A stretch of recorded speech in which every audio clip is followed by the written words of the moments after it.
Straight up Tennessee family, welcome to the midweek chat. Y'all, what in the world has been going on with y'all this week? I can tell you one thing that's going on, man. It is fall camp. Fall camp is officially underway in Knoxville, Tennessee. Josh Heupel met with the media today. We'll talk a little bit about that, but we're really going to spend a lot of time on Josh Heupel's opening fall camp press conference from yesterday on July 29th. A lot of great things he had to say about what's to come. And also a lot of good things about what he said today.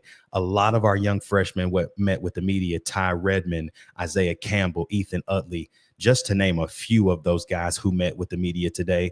Very impressed by a lot of our young men on this roster. They can go play football now. Isaiah Campbell, we'll talk about him in a few, does not look like an 18-year-old kid. I can promise you that.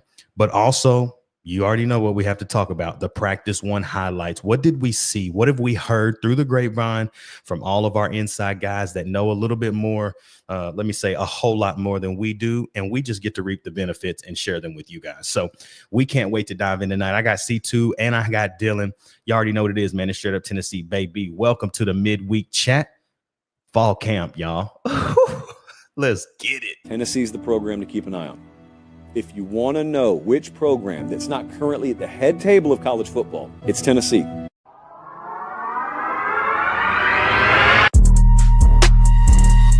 Meshack's got to go. A fire! Fire! Wins it! Jahmai Meshack wins it!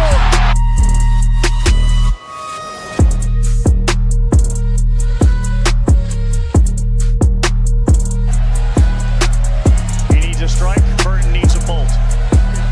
Swing and a miss, and for the first time, Rocky Top reaches the mountaintop of college baseball.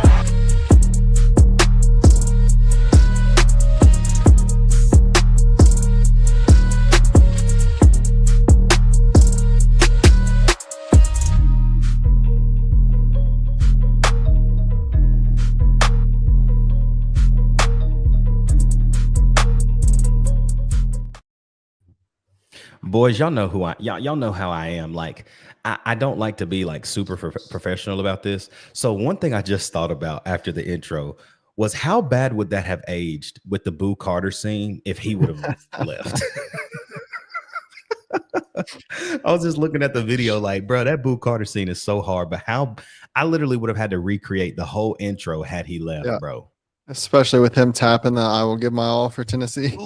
Quite literally, such a like. I would have fumbled that bag, but y'all already know, man. What's happening, everybody? Welcome to Straight Up Tennessee on a Wednesday, man. I got Dylan, I got C2 with me tonight. Y'all know what to do, man. For everybody that watches the show all the time, like, comment, subscribe. And man, if you're feeling froggy and want to hop in our Discord and be a part of our tailgates that we do weekly for all of our home games, man, hop in the Discord right now. Join the channel, man.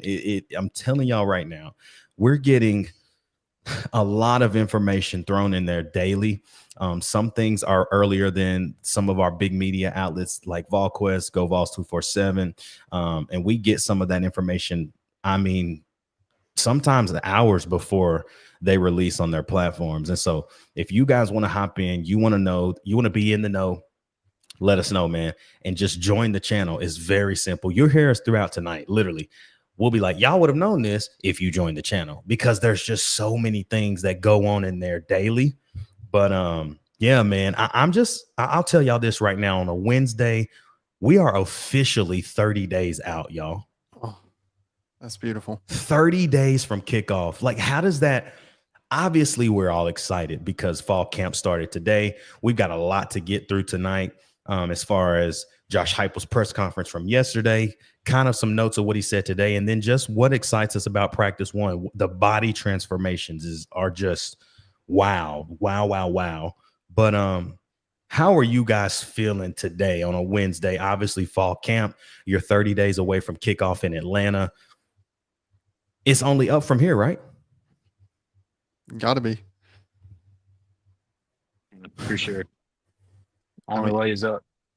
Yeah, I'm gonna be excited. I'm gonna be so excited for college football to start. I'm gonna sit here and watch all these great games they've got slated for week 1 starting August 23rd, like Idaho State versus UNLV. I'm going to be watching just stupid teams I would never watch. I'm so excited for this season. Bro, I'm excited tomorrow. We got football tomorrow night. The NFL Hall of Fame game. I mean, we all know that Justin Herbert isn't starting for the Chargers and Trey Lance is. So that'll be interesting. But football is back, man. And I know it's just a Hall of Fame game, but when you hear just that NFL intro, bro, it just feels right. Like everything is how it's supposed to be. The month when the NBA Finals is over to the beginning of the preseason of NFL is the most gruesome 5 weeks ever, bro. It's just 5 weeks of pure torture, it feels like almost. But we here, man. We here. We made it to fall camp. Tennessee has kicked off fall camp, and guys, man, there's just a lot of good energy around the program. I know a lot of people have been nervous about the Boo Carter situation and what that looks like. We can address that now at the beginning of the show. If you guys haven't seen the images or seen the video, Boo Carter is officially in the fall camp realm with the Vols. However, he is not practicing with the team. He is stretching with the team for a whole different type of workout that he is experiencing alone. I could only imagine the pain and agony that he is going through while his boys are out there getting ready to put on some pads here in a few days and start cracking heads with each other. Guys, do y'all think do you think we'll see Boo Carter with the football team dressed in full pads in that first full pad practice? I think that's on Sunday. I think you're right. I think it's Sunday or Monday. I can't remember. Somebody told Monday's, me today, and I can't Monday's remember. an off day, so it's got to be Sunday. It must be. Do you think Boo Carter dresses that day? I don't know. I feel like he's probably going to be doing his own personal workout for a week, I would say, at least. But they could structure that differently to where he's dressed out in full pads for full pad practice and then goes back to his own personal hell on some other practices next week. Yeah. I think it was good to see him there. Mm-hmm. It was good to see him with the team. But I think we all know that there is a lot of work that has to get done in order to see for him to even see the football field, right? I think that there's a lot of things that he's having to really retro and backtrack because right now, based off of what Heupel said, and we'll talk about it a little bit once we watch the interview and you'll see it. But Brent Hubbs asked the question, is Boo Carter going to play any receiver for you this year on the offensive side? And he said, there are some things that we have to deal with. Like, he's not answering that question. And so I think Boo is in a very awkward place because I don't think he knows how bad he hurt himself as far as getting reps offensively and still staying really, star number one there at that position. I think we all know talent-wise he deserves it.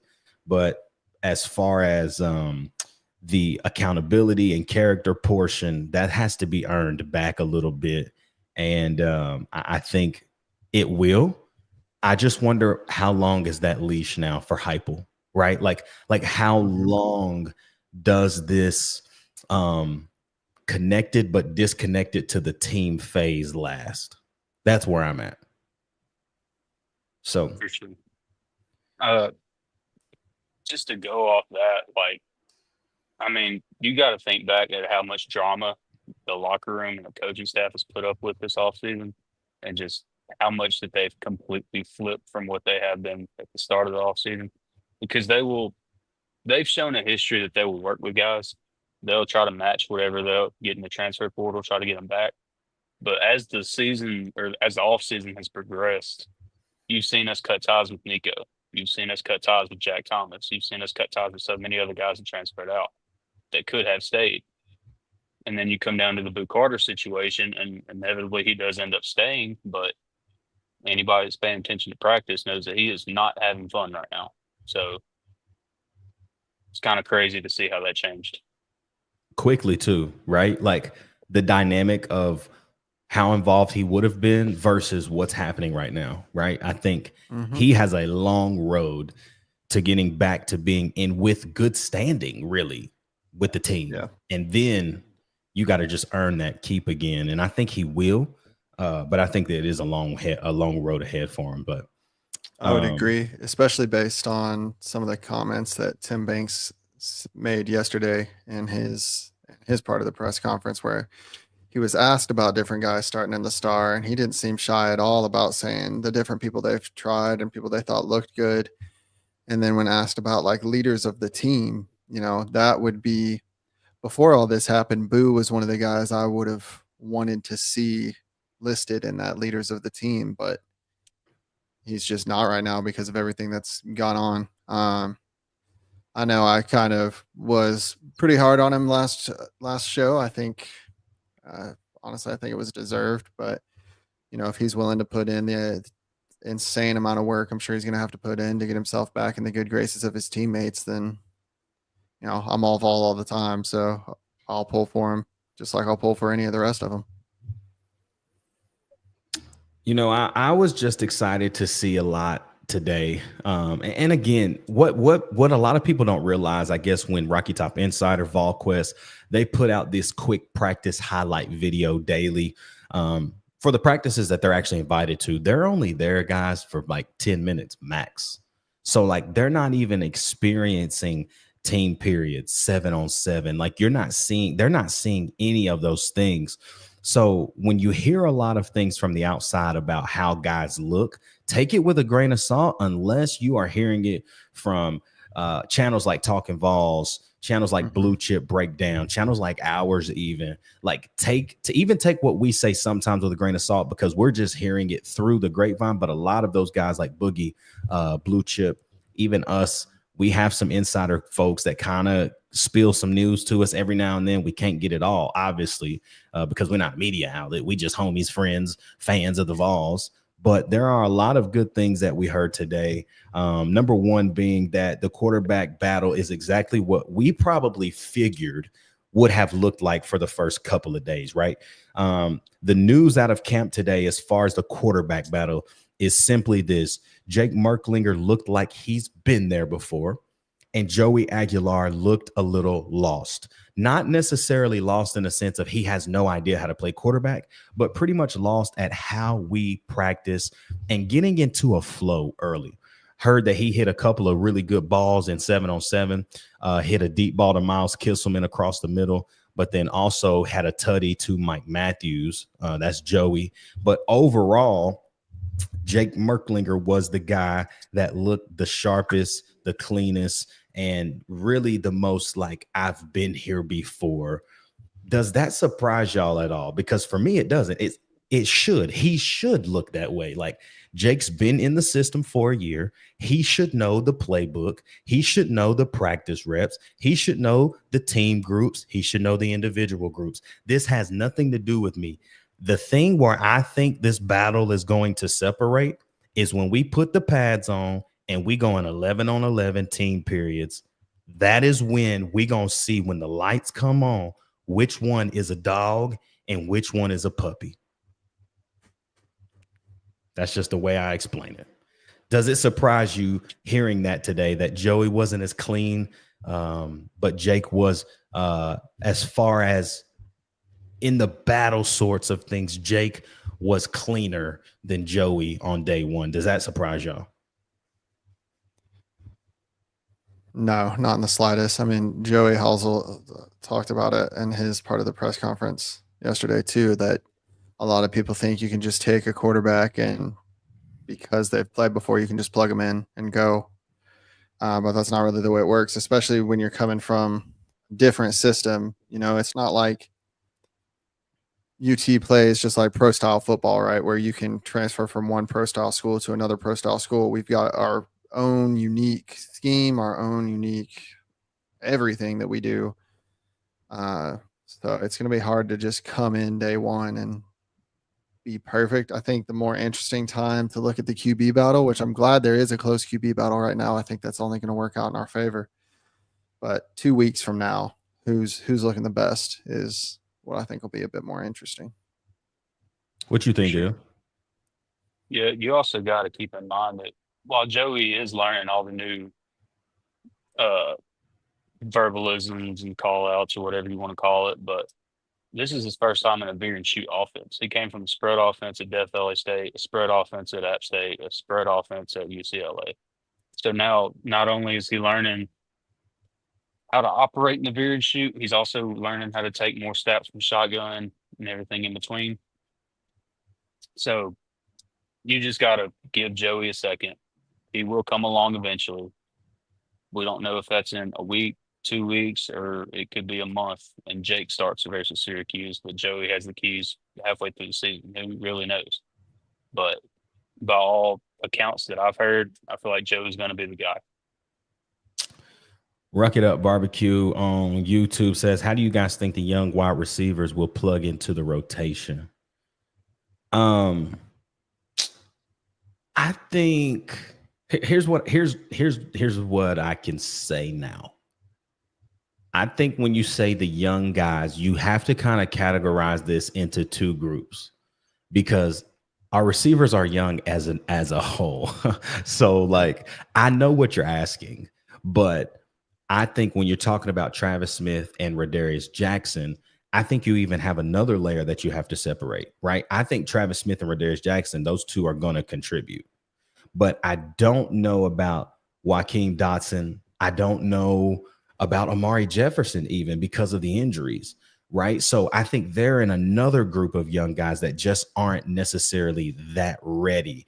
But when you're talking about Travis Smith and Rad Jackson, I think there's opportunity early for them. I mean, at Syracuse first quarter, like I'm talking like I think they have that type of juice to where they're going to get into the rotation. And I think you just got to kind of see, like they got to get their feet wet before we can really say like they don't fit in the rotation. I don't know. I mean, Dylan, you typically have good insight on what you think about those two guys. So, yeah, I mean, they're going to play one way or another. They're going to have to play this year. So it eventually just comes down to who's going to take it by the reins and just run with it. Because we've shown that we can play not only the hot hand, but whoever it is that will go. I'm messing up my words here, but we'll play the guy that's going to be best in this offense at the time that he's best in this offense. I just have a sneaky suspicion too. It's going to be a hot hand type thing every game. I don't think that there's going to be a necessary like. Okay, here's what I can tell you: Braz, Mike, and Braylon are going to roll out in the first group. But after that, when the game is in the fourth quarter, I can't tell you those same three guys are going to be in the game. I think it's going to be a hot hand type season for the receiver group, mainly because they're just that talented. And I think that it's the first group in Heupel's tenure here to me, right? Like Cedric Tillman was great. Let's just say that Cedric Tillman was great. Jalen Hyatt was great. But guys, when y'all really, really think about it, who else would you really put in that category? Like Brew, that category? I think we were excited about Brew. He was just all right, though. Like, let's just be real. Let's just call a spade a spade. Like, Brew was all right. Ramel Keaton was all right, right? This is the most talented receiver group that we have had. They're just young. So I think what the world is portraying, all of the media outlets out there, they're portraying young as can't play. But these guys can play now, and they're going to have to. Yeah, I mean, we don't have the depth for them not to play, right? Like, unless we're going to run a lot of 2 and 3 tight end sets all the time, like they're going to have to play. They're going to have to step up.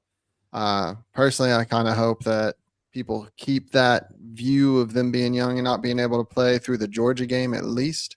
I would love for Georgia to come in and underestimate, specifically a few of them that I've heard are just absolute speed demons out there. Would love to see some deep tutties in that game. My man Matt in the YouTube chat says rah with another one-handed catch today. Yes, that's what I've heard. I try not to say too much because Rad Jackson is one of them ones. That's all I can tell y'all. Dylan has told me too many times how good this kid is. And I'm just saying he's one of them ones, man. And I just want to tell y'all that ball that he caught was from Joey, by the way. So, but I will tell y'all this. There are a lot of positive things coming from this battle. I think that it's good. I think you said this today, C2. Like, it's good. No, somebody in our Discord. Join Discord, people. My man Jeff in our Discord said it's actually good for Jake to be pushing Joey. Like, if Jake was that good today on day one, I think a 24-year-old guy is going back to his apartment the day after saying, I got to get right. Like, I know I'm learning, but like, he is not, and that is healthy, people. Like, that is healthy competition. That's what you want, bro. You want to earn this thing. And if a guy is pushing you to want to earn it, then that's exactly what the competition is doing. It's breeding competition. And that's what we got to have, because I feel like this is another opportunity like 2021 for us guys, like with Joe and Hendon. Like, I think we all knew, just like kind of how we feel right now, that even though Joe Milton got there in May, just like Joey did, like Joe was going to play. You know what I'm saying? But it got to Hendon really quick in game 2 of that year because of an injury. So like, it can happen again. That's why these two guys got to practice like they're the quarterback one, regardless of who actually gets that title or not. So I'm loving the healthy competition there. And I think even in the receiver room and the DB room, man, I heard nothing but good news about Colton Hood today. Oh, yeah. They were real high on him in their press conferences for sure. I heard a lot about Colton Hood. I heard the young freshman Ty Redmond look good. Also heard a lot of really good things, man, from the linebacker room with the young kids. Because you got to remember, back in January, Jaden Harmon and Jaden Perlotti both had surgery basically on the same day. And were healing from surgery, didn't get to participate in spring. Heard that those two guys got after it today. And so that's what you want to see. And I don't think that those two guys are going to play meaningful downs for Tennessee in 2025. But there will be games that they get in. I think you're going to see them in the ETSU game early. I think you're going to see them in UAB. Because if we're really trying to be smart with those two guys, especially coming off of shoulder injuries, I'm thinking you get them in those 4 games and redshirt those cats, because that will be huge to keep both of them. Now, will we be able to do that with both of them? I don't know. But if we can, that's just going to be huge for our future, because you got to think, if Jeremiah Thielander or Arion Carter or both of them have just insane years, they can go to the league this year. So, like, we got to be ready. And I think that's the evolution of the game and evolution of why Inge has been recruiting so well, man. Like, we had to get those kind of guys and that type of caliber in the at least in the system. And it just was unfortunate that they missed spring. So I think that will put them back a little bit. But I don't know. I'm excited about those two young guys in that room. And then guys, just I got to tell y'all this, man. I'm going to tell y'all this, because y'all know how with all the practices, any former VFL can sit in there as long as they want and watch practice. If y'all don't know who a former VFL is that lives in Knoxville and does a lot of radio and stuff for the University of Tennessee, it's a guy by the name of Jason Swain. And I have to tell y'all this, if y'all don't watch the Josh and Swain show, y'all don't listen to the Swain event, you probably should start listening to that, because Jason Swain is so all and can't help himself but just tell you what is going on in practice. And I'm going to tell y'all this, and then we're going to have to move forward, or else we will sit right here the rest of the night. Dylan knows where I'm going, I think. But listening to Josh and Swain today, and Jason Swain he does this. He's a storyteller, bro. He will tell you this like massive story just to get to this small point. But basically what he says is, you never want a receiver when they're running a route and you can tell exactly what they're about to run. Like, he's like, you look at some receivers and you already know, like, when they're coming out of their break, this is about to be a smash. This is about to be a dig.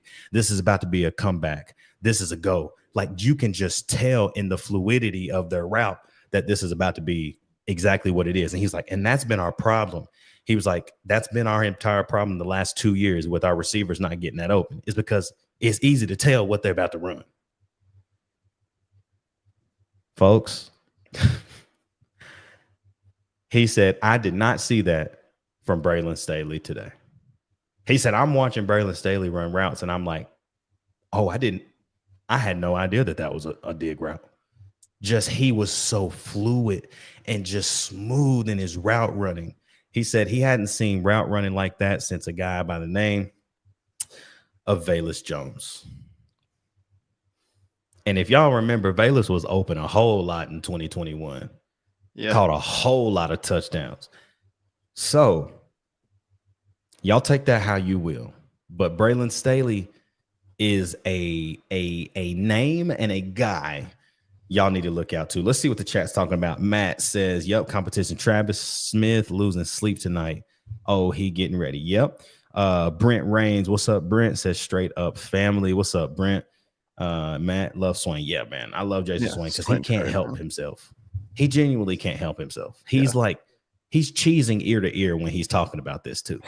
Like, he's like, I was very impressed with Braylon Staley today. So,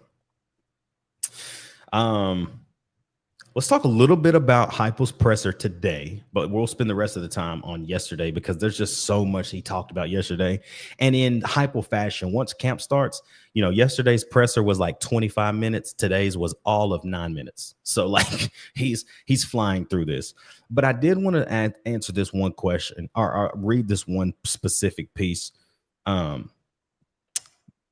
Obviously, they're going through a bunch of different installs still right now because it's fall camp now. They have 12 installs in the spring, and now they're doing the last segment of their installs for fall camp of basically of what they want to do offensively, defensively, new sets, some old sets with some tweaks. So it's all a process, people. It's a huge process. But someone asked him, I can't remember what they asked him, but they basically asked Heupel today, what did he want to see from the quarterbacks in the growth, right? Like, what type of growth do you want to see from them during the first week? And Heupel pretty much, like, the response was something like, I want to just see some constant growth. Like, he always says, don't make the same mistake twice, learn from the guys in the group. And that he thought it was very important that everybody in the group learned and took something from everybody because there's not enough reps for everybody to get every single defensive look and all of that. Do y'all think when you talk about this quarterback battle at the end of the day, I think it's coming down to the scrimmages. What do they look like in scrimmage mode? Like Joey's footwork could look like trash today, and then he goes and throws for 202 tuds in a scrimmage, and no one cares. But so, like, what do y'all think is a key marker that's going to kind of decide early who's going to win this battle?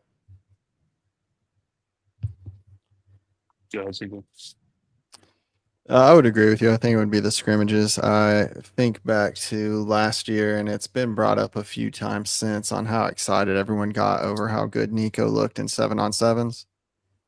And that meant jack when we got into real games. So I think when we're getting into real scrimmages, especially when we have so much competition all over the field, like it's not like you have a whole lot of guys who are just they're going to be the starter no matter what. You're going to have guys giving it their all on scrimmage. So it's not like one guy's going to be going up against guys who don't feel like they have to try that hard because they've got the starting position locked up, and the other guy's going to be going up against people who are fighting for their spot on the team. Right. So I think those scrimmages are going to tell us really everything going into Syracuse, but also wouldn't surprise me if we played both in Syracuse to see how they do in like a real game. Before you go, Dylan, Kev Smith in the chat. What's up, Kevin? He says, I strongly feel Joey starts the season, but by Bama, Jake is starting. I don't want that. That's all I like. I just don't want that to happen because that means two things. A, the season isn't going well, or an injury. Like that's the only two things, right? Like there's no other reason that would happen. So like that's the thing that like I see what you're saying, but I don't want that to happen because that means one of those two things. For sure. I'll tell you, I feel like whoever wins the starting job is going to come down to one attribute, and it's deep accuracy. Because I know Heupel has been pulling his hair out the last 2 years at all these missed deep shots. I feel like whoever's got the most polish on their deep ball, that's probably going to be the one that gets it. You're probably right, because for the last 2 years, all we've heard from Greg McElroy, J.D. Piquel, Josh Pate, all of the big dogs who cover Tennessee and watch Tennessee enough to know, all they've said is Tennessee can't hit the deep ball. The explosive rate for Tennessee is not the same. And this is not this. And that's all we've heard. And guys, what that tells me is one thing. And we've also heard this from fans. Heupel's just been figured out. Everybody knows how to run and stop the offense. Guys, I went back and watched the Georgia game today from 2022 when we went down between the hedges and Stetson Bennett just dogged us, right? If y'all want to go back and watch that game, Tennessee should have been in that game early. Hendon missed 2 dot balls down the sideline, one to Jalen Hyatt that would have put us within the 5-yard line to score, and then another one to Cedric Tillman on the bottom side of the screen, wide open. He sailed him. Right? So he wasn't perfect as well, people. But the last 2 years, it's been way more magnified because it's been non-existent. Right? And so Heupel does not have a problem scheming guys open. Guys are running wide open, people. We haven't been able to hit them, man. So everybody that keeps saying the offense is vanilla and we ain't doing this, I say this all the time on this show, go watch film. I watched the Florida game today from last year. Boy, I swear for God, if that boy's last name wasn't Iamaliava, he would have been pulled in the first quarter, bro. He was so bad. You have an amazing first drive, and then you misread the read option, fumble. Then you got a ball down the sideline to Squirrel White for a tud. Missed him. Then second quarter before halftime, we driving, and you throw the ball into triple coverage. Like, who was getting that ball, right?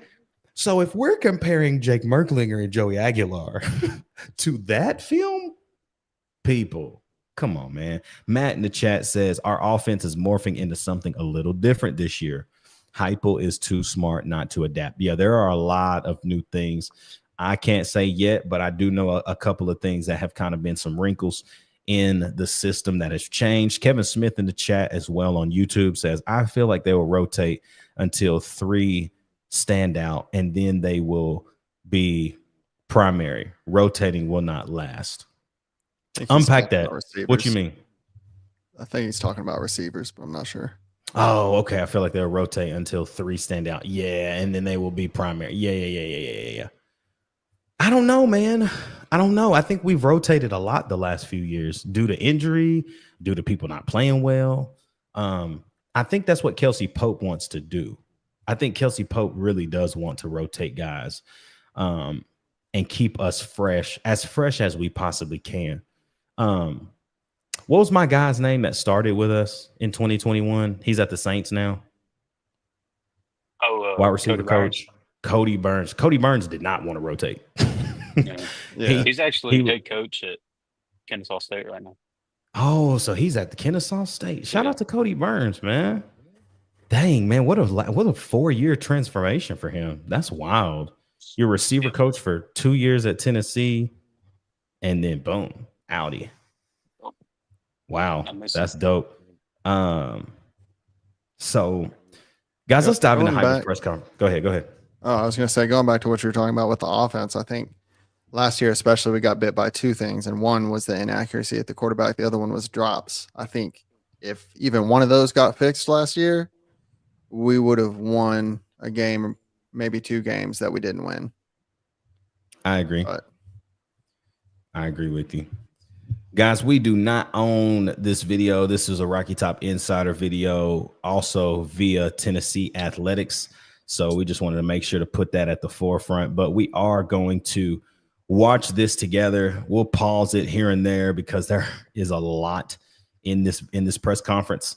So let's dive in. How's everybody doing? Let's go. Great to be back. Excited to get to training camp with these guys. Next phase of us preparing ourselves for football, and can't wait to get out on the field with these guys tomorrow. Excited, proud of the work that they put in. You start this journey as they come back in January through your winter, spring, summer. Proud of what we've done or what our players have done, leadership that we have inside of our locker room. And now it's about taking the next step and taking steps every single day, competing to be our best individually and collectively as a group. Got great leadership on this team. I know at some point I'm going to get a question about Boo, so I'm going to address that right now. Boo is a part of our team here. There's some things that he's got to accomplish to get back on the field with us. Don't have a set timeline on that.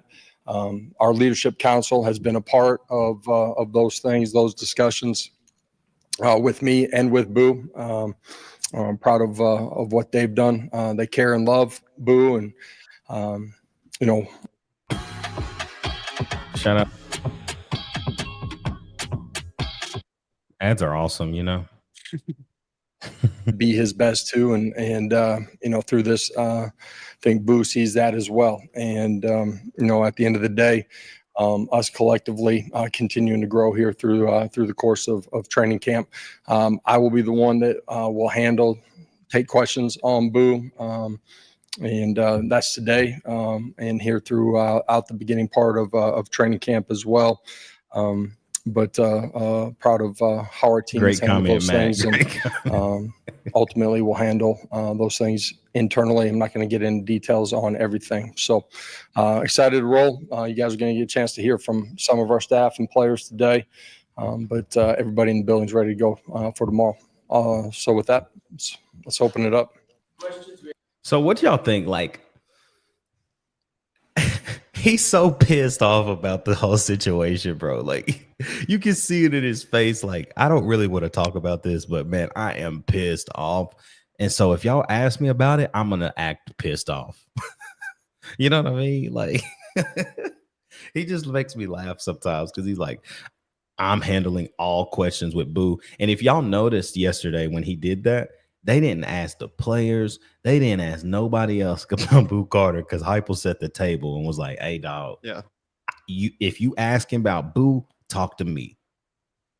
I love that. I thought it was great that he did that, let the players talk about all the positive things. You don't want players talking about negative stuff right now, getting into a negative mindset during fall camp. Let them focus on the things that they're improving on, that their group is improving on. Exactly. And leave all the drama to the head coach to deal with. That's exactly what I thought. Let's keep it rolling. Have mics on each side. We'll start with Brent up front. Yeah, Josh, how much dialogue over this month have you had with Boo, and kind of what's your policy with players not being around for, quote, summer volunteer workouts? Do you have a set policy on if they go work out with their trainer or somebody else? How does that work? Yeah, and end of the day, it's a requirement to be here, be a part of what we're doing. There's a lot of information out of there, out in the world. Some of it's correct, some of it's not. I'm not going to address everything.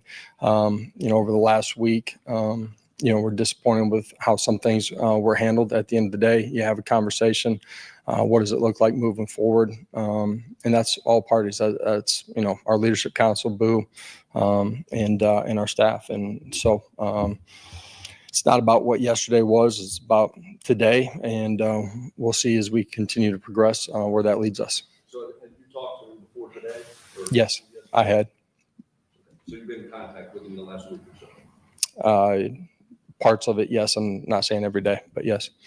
John. It's like, how many questions can you ask the same way before before you just know, like, bruh, yes, I've talked to the dude. Like, I get what Hubs was doing, but I'm like, dude, let it go. And his face, Heupel's face, as soon as the question leaves his mouth, would have let me know I probably shouldn't ask that question. Period. I'm just going to ask something different next time. Yes. Have you noticed his face is getting redder and redder the more he asked about it? Yes, bro. It gets even worse when they ask him about the wide receiver question. Oh my God, I can't wait. Matt in the chat says, I'm surprised Heupel didn't cough after every question. He always be like, and then he just start talking again. Yeah, I got you, Matt. Yeah, that's how you know you really be locked in. Yeah, Josh, do you always consult with your leadership council when you're making a decision involving discipline a player? I think always is probably a stronger word than I would say always. My wife would tell you would get me into trouble.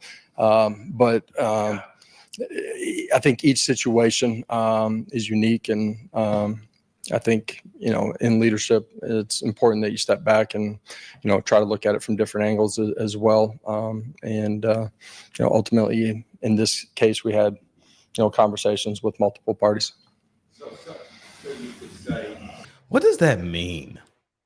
Like, I was wondering, like, when he says conversation with multiple parties, like, is this with Boo's agent? Is this with the leadership council? Is this with like the NIL side of things? Like what is he talking about? Because he won't give us anything, bro. You know what I'm saying? It's got to be with like defensive staff, team leaders, maybe his parents, just stuff like that. I'm trying to figure that out because I thought that was interesting how he ended that segment. Yeah. Josh, what gives you confidence that your leadership council will welcome back Boo with open arms and that his return won't impact the locker room or the leadership or your culture? Yeah. Well, you guys on leadership council, I know it's true in the locker room too. They care about the person, care and love for him, and want him to be his best. I think that starts in life, through the conversations we've had with him, and then that parlays itself onto the football side of it as well. So I'm not worried about the chemistry. At the end of the day, there's standards that we all have to meet, and that's everybody in the building. When somebody fails in that, whether they get another chance or not, that's, each situation is different. But ultimately, Boo's got to meet those standards here as we move forward.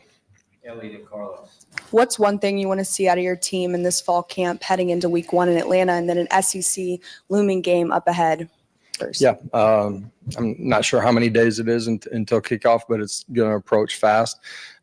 Being where your feet are at, I think is really important here through through training camp. And through that, if you are where your feet are at, you're going to drain everything out of it. That's on the practice field. It's in the meeting room. It's recovery. All the things that ultimately go into them being their best. And collectively, if you do that, you're going to take big steps forward. And every team in the country at this point's got to take big steps. And I'm excited to start that on-field part of that tomorrow with our guys. Coach, first of all, it's nice to meet you. Carlos Lopez with Vamos Vols. This will be the second year that we have Spanish coverage of our beloved Vols. Yeah. We already have such a passionate fan base. But what does it mean to now have Spanish-speaking families all over Latin America and first-generation people here in the United States connecting with our team in their native language? Yeah, you've done a great job of that for a long time.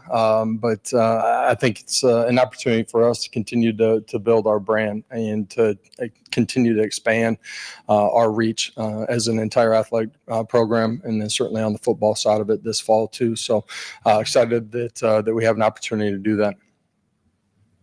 Adam to Brent. Josh, with the quarterback competition, is there a preferred way you would like this to go? And not picking a guy, but like the timeline of when you know and when you feel confident, at least privately, about who the guy is. Would you like that to be sooner than later? Yeah, sure. Absolutely. That gives you more time to build, continuity, whatever it might be. But at the end of the day, I think it's really important. You guys heard me say it at media days that like somebody's got to go earn it. And it's not in one throw. It's not on one day. The consistency of who you are, the growth of who you are and how you continue to grow from practice to practice. I think it's important. The staff sees that, but most importantly, I think your players see that as well.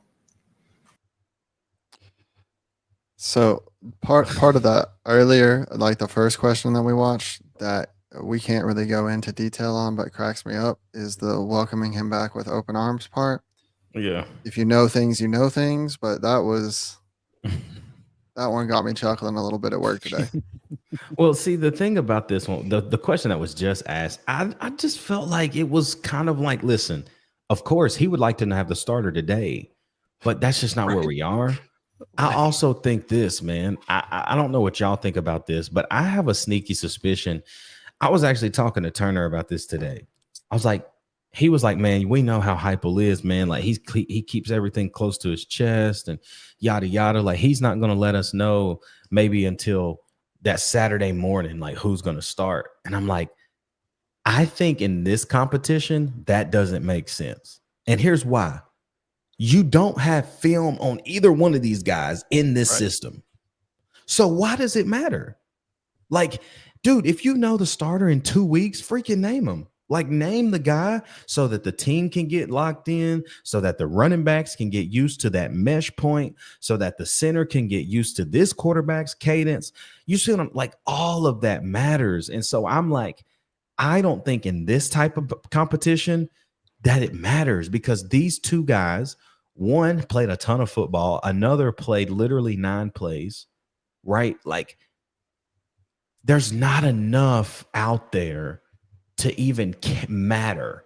So just name them as early as you possibly can based off of what they're doing in camp. That's where I'm at with it. How y'all feel? Because that's just where I'm at. Well, I think at least name it to the team, right? Like even if you don't name it publicly, name it to the team, which will then eventually, pretty quickly become publicly at that point. But I think especially when you've got a battle for who's your starting center, you've got to have that quarterback figured out for both of those guys to be able to practice with that starter. Do you think, is there a world where, let's say, because Dylan, and you're so much more in the know about this portion for me, but I'm pretty sure I'm right about this because I think this is what Swain said today. You got practice, you got hats today, hats tomorrow, shells Friday, off Saturday, and then so. Sunday is pads. I'm pretty sure. I think Friday and Saturday are switched. Friday's an off day and Monday's an off day, and they're going both Saturday and Sunday. Yeah. Saturday and Sunday pads or shells. Shells, I think. And then pads would be Tuesday. That sounds right. Yes. Okay. I asked that because I feel like that is also another turning point. Because I think with shells, you got hats and shoulder pads and shorts. Like, you're still going to get some contact there. But I think on Tuesday, between Tuesday and I believe the first scrimmage is the following Sunday, correct? Or will it be next Thursday? I think it'll be that Sunday. So we're talking Sunday the 10th. We're 11 days away from the first scrimmage. Like, that is when you're going to know a lot. When those lights come on in Neyland Stadium and you dressed out full pad, you got 2 guys running with the ones. That is going to be the night when we wake up on Monday morning and Heupel meets with the media, recapping the scrimmage. Well, he'll recap the scrimmage that night, but when he has that Monday morning or Tuesday morning press conference, because typically after a scrimmage, they give him a day off. But I think we're going to know then. I really do. I think we should know. That's 11 days from now, bro. That's a lot of football. That is 1, 2, 3, 4, 5, 6, 7, 8 practices in 11 days. We should know something. 8 practices and a scrimmage. So 9, if you want to say, right? That's enough time. I think Joey will start looking and feeling like himself by Tuesday next week, full pads. I think that's going to be the turning point for whoever's going to take it. Because at this point, y'all, I just want a quarterback. I don't like going into the season not knowing. And that's why I don't think that we can just lollygag and be like, yeah, let's just tell them on Saturday. And it's like, it doesn't make sense because nobody knows. You know what I'm saying? Look, Matt Ruck's getting me super hyped right now. I see what you did there. Buddy. Let's keep the press conference rolling. Here's Coach, the Go ahead. sorry, here's that first scrimmage is going to be Saturday, August. Next Saturday. Yeah, next Saturday. So August 9th. August 9th, yeah. I was trying to find the website I was on where I saw the schedule. Even better. And that actually feels better to me. Scrimmage on Saturday, off on Sunday. Yeah. Mhm. And then let's ride on Monday. Because that Monday morning press conference is going to be the one that he gets grilled on just where everything is at. So, and we know how he's going to answer it. So, A clarification for me on the Boost situation. When you say has things to do to get back, does that mean he will be in meetings, not be allowed to be in meetings? He'll be at practice. He won't be at practice. I'm not going to get into all the details of everything. He's here. He's with us. And, each day we'll figure out what comes next. Rob in Austin. Coach, on the quarterbacks, so basically what he said is if he doesn't throw up the first day, then we'll try to make him throw up the second. And then if he doesn't the second, then we'll really make him on the third. Then he can start practicing.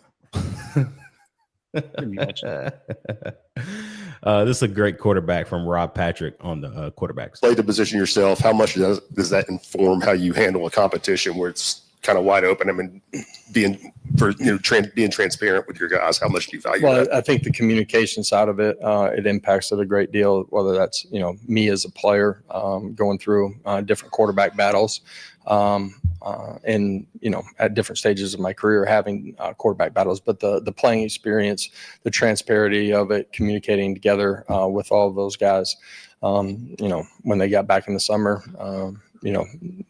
they understood this isn't something that's going to be decided in June. It's not going to be decided in July. You got to go earn it and take it during the course of training camp.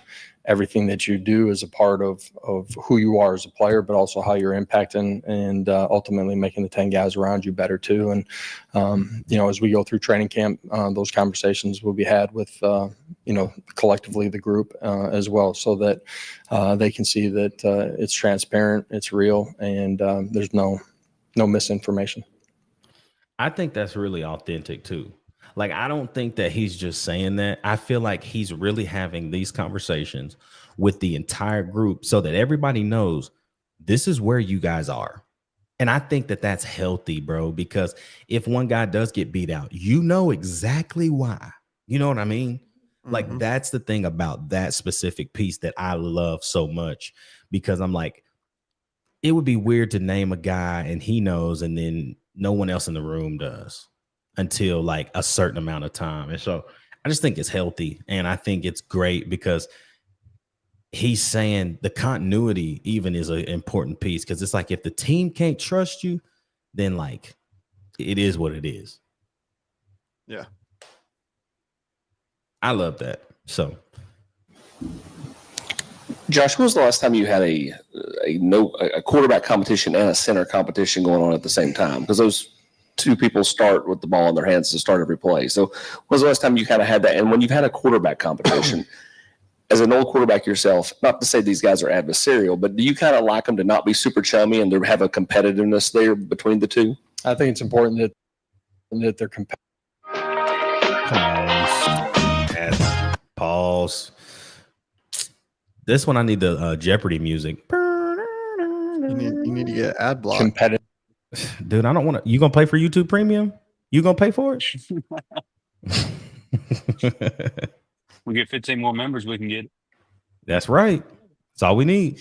How that drives you on a day-to-day basis, I think is the most important thing. That's true June and July. It'll be true during course of training camp. I think it's really important that collectively you do it in the right manner, where you're helping, encouraging, and supporting each other too in a positive way. I think that's important for your team to see. But ultimately, the strength of one position can never be one guy. We've sat in rooms with, 3 guys that ultimately went on to the NFL all at one time, that were at one point competing for a job. So I think it's important that they handle it the right way. These 2 guys with George, Joey, and Merck, all 3 of those guys have done an elite job of competing and pushing each other throughout the course of the summer. They've grown. They're at different stages in their career as far as eligibility, years on task inside of our program, what we're doing offensively. They've helped each other through the journey of the summer, and I think that's going to be important as we get into training camp too. It's another answer about those guys pushing each other.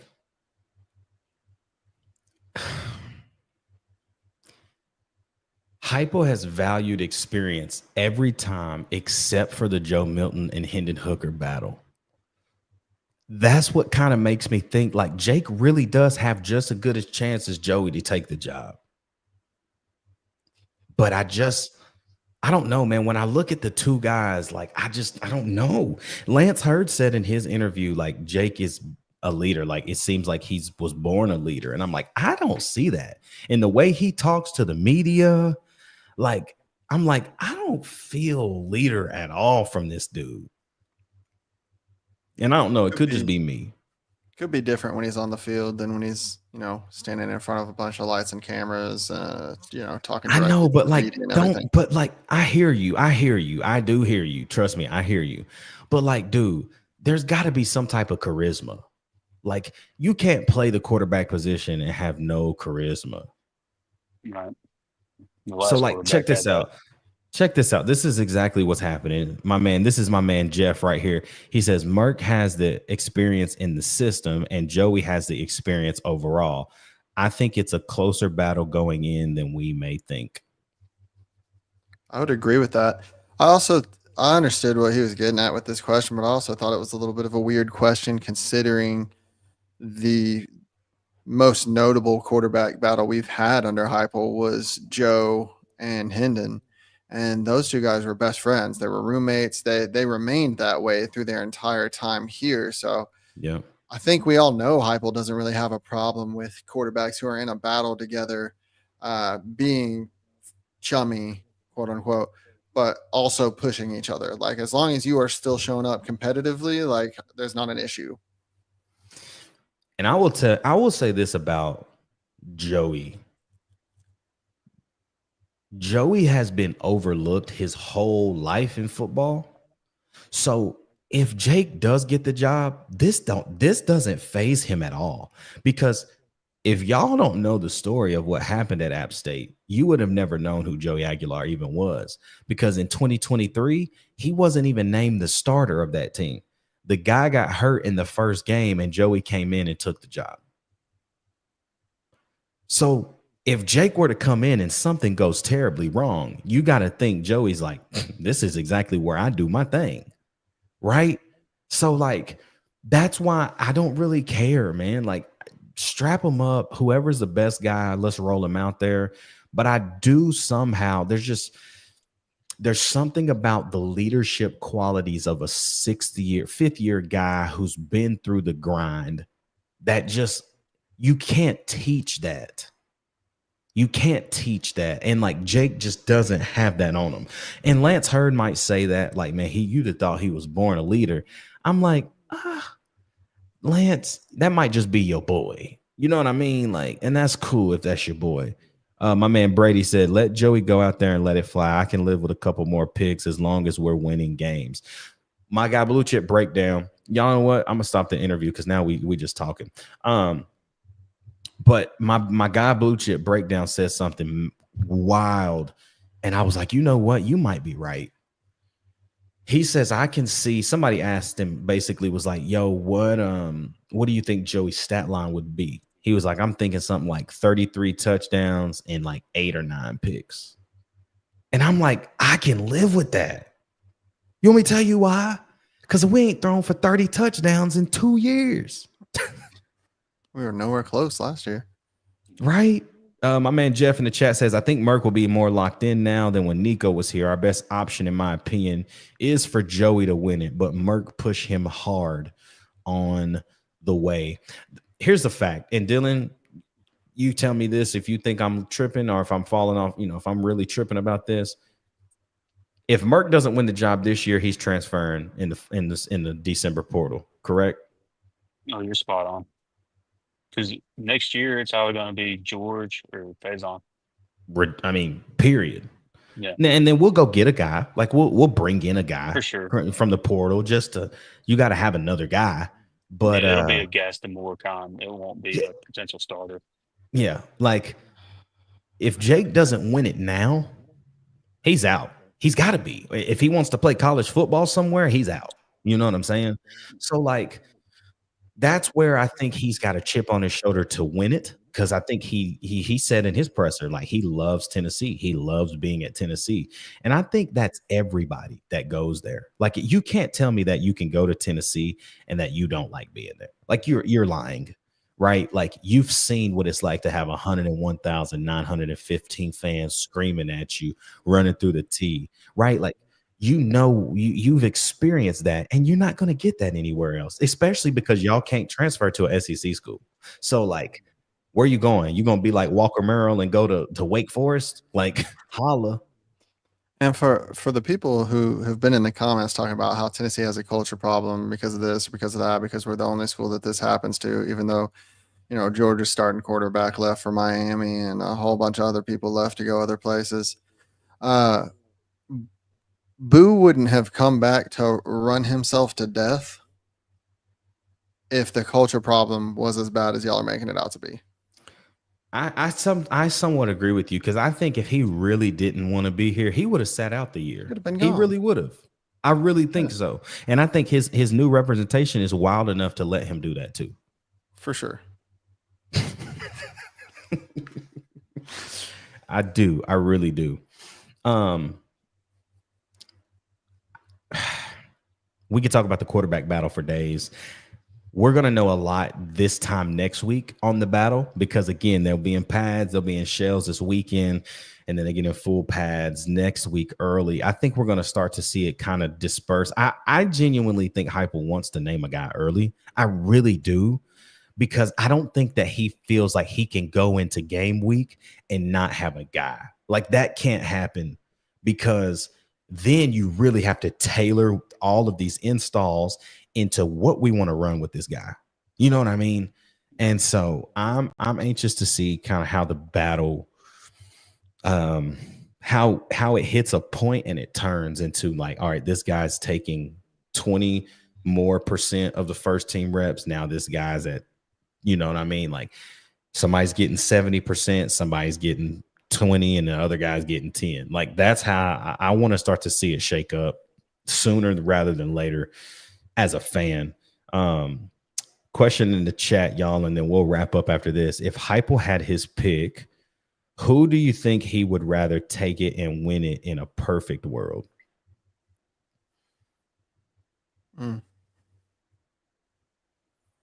I think Heupel and the entire staff, they value experience.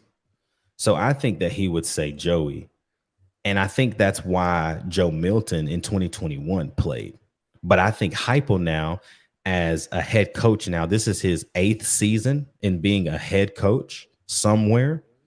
I think now he is valuing more of what is actually going to work for us. And I don't necessarily think that he would go for the experienced guy over something that might be a little more ready to go now. And if that's Jake, great. But if Joey, because I don't think Joey has a classroom issue at all, based off of what Joey Halsley said. He knows what's going on. It's just, it's his first time on field in practice. Like, they've been doing 7-on-7 stuff. That ain't practice. That's just let's run some plays on our guys and let's see. This is practice, individual groups, pocket presence, awareness drills. Like, this is different. And so he's got to get caught up to speed on some of those things. But I do think in a perfect world, Heupel wouldn't bring in a guy like Joey Aguilar to sit the bench. That's what I think. I'm going to throw, because I can see the argument for the other side, and then I'll let Dylan be the deciding vote. I could see an argument for him in a perfect world wanting it to be Jake, because then Jake doesn't transfer. And then next year you've got Jake, George, and Faison. And that's just a really good quarterback room, in my opinion. Now, granted, his job gets a lot harder next year on trying to figure out who's going to start from that group, but I could see it going. I see what you're saying. I understand what you're saying, but I just devil's advocate could see it going the other way too. Yeah. If I had to choose one or the other, it would probably be Joey, because if Jake wins it, he's most likely going to be the favorite to start next year. And then he redshirted last year, so he's still got like 2 or 3 years left. So if that's the case, we're going to lose Faison or we're going to lose George. And I really don't want to face that. I would rather lose Jake than either one of those two, because I feel like they have more potential on the top end. But I can see a world where Jake does take it too. Not that would really be what anybody wants. I mean, no offense to Jake at all, but we brought Joey in here for a reason. And he's been getting all this media for a reason. Everybody knows it's the worst kept secret, but who knows?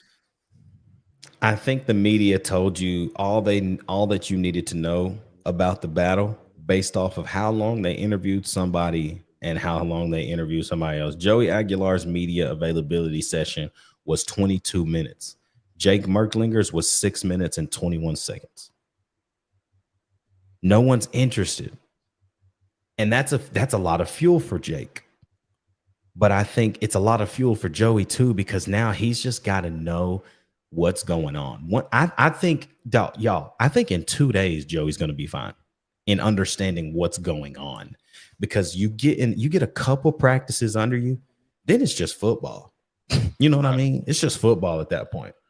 But like, you got to learn, like, man, practices are different. Like, the way you do these things are different. The way that this happens is different. And so once you do that 2-3 times and then you go put the shells on, it's just ball at that point. So that's what I'm excited for. I hope that answered your question, Jeff.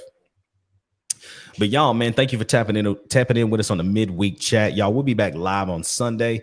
Obviously, there'll be a lot of updates. And so if there's anything massive that comes out of fall camp, y'all can be looking for a video from your boy Ruck here. I'll be dropping that anytime that something pops up that's huge. That'll be me. And so we'll be back live on Sunday. We are going to do the thing that I've been dreading. We do one every year. We do it early in the season, and now fall camp is here. We are going to finally do our real deal season prediction of the Vols 2025 schedule. This is the one where we go in and we really go game by game, the whys, the ifs, the whats. I had us 9-3 early. I think it's changing. I think I'm changing it because I heard a lot of stats about a specific team, and I heard a thing about a specific team that proved me right. And that is that DJ Lagway is a piece of paper. And so if you guys watched that episode a couple months back, then you know exactly what I'm talking about. But I can't wait, because we're going to get to dive in with all the boys, and we're going to go through the whole schedule, man, from Syracuse to Vanderbilt. Can this team genuinely make the playoff? Don't count them out, but can this team be better than we advertise? I think, here's what I'm going to say before I say too much. I think statistically, this will be one of the best teams statistically, offensively we've had. But there's a caveat. Come back Sunday, y'all. Y'all got to tap in with us on Sunday, man. So, deal, C2, y'all have anything, man? Anything? 1 more month. Jeff said, to be fair, he's a fast piece of paper. He is a fast piece of paper. He's like a paper airplane. Literally, he can fly. And then when he crashes, he's done. So I saw another quarterback who might currently be a piece of paper if he doesn't put some more weight on. If you want to know, go watch the fall camp videos that are going around. Oh, y'all, we can't wait, man. Thank y'all for tapping in with us tonight, man. We'll be back live on Sunday night, 7 Eastern, 6 Central. Y'all know where to find us right here on YouTube and Facebook, man. For my guy Dylan and my guy C2, it's your boy Ruck in the building, man. It's straight up Tennessee, baby. We'll see you live on Sunday.